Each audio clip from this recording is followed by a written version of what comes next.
Hi, welcome. In this video, I'd like to take a couple minutes to discuss how it is, or the importance of how a system covers off via cleaning up the motives of the dog when it comes to getting a dog back from the edge of aggression and preventing situations where unexpectedly the dog owner will bite through this issue of how there's like gaps in with how a system covers off with controlling a dog so those situations don't happen while relational change is happening. And this is one of the important things to understand about this system itself, how it really doesn't get caught up in this whole thing with the pitcher, whereas like 99% of dog training systems, what they do at some level is they're totally invested in the pitcher itself through response, through the dog going through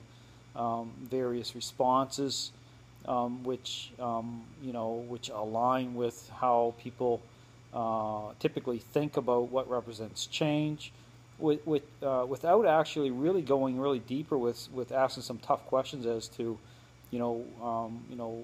where are the motives, how are the motives of the dog aligning? Is this is the dog actually coming into right relationship, through nature, through the pack relationship, or is that dog still holding a level of control?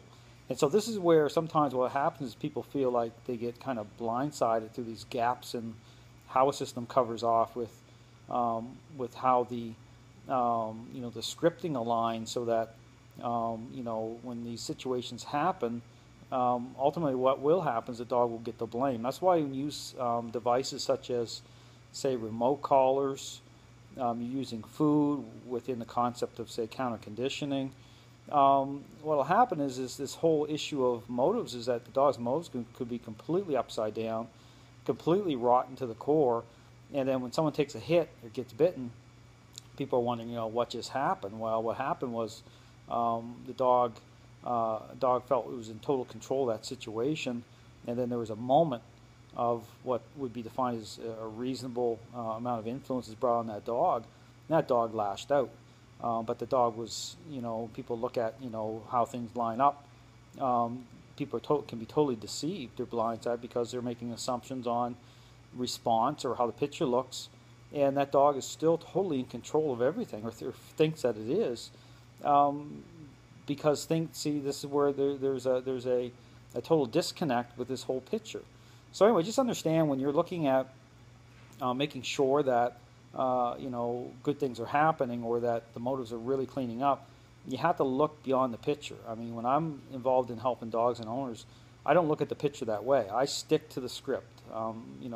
Make sure the integrity of the script holds together.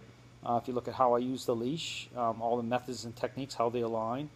It's making sure change is being defined, is being promoted in and through that owner, and making sure that perceptions are changing and not getting all caught up in this picture, which oftentimes can be completely upside down. So it's really important not to be looking at this response that way, the picture. Make sure that you really understand this whole thing with how the method comes together, to make sure it covers off properly, so there aren't these moments, these gaps in that are kind of openings or opportunities for the dog for these bad things to happen.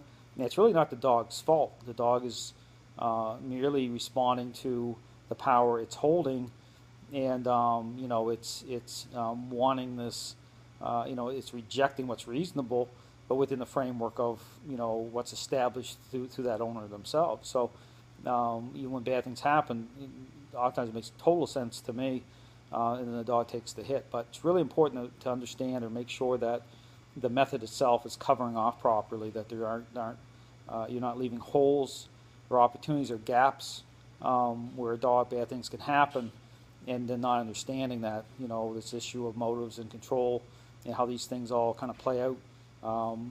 It's about doing it smart, and that way any dog can be brought back from the edge. You greatly reduce the risk of anything bad happening in the meantime, and in the end, everybody wins. So, thanks for watching.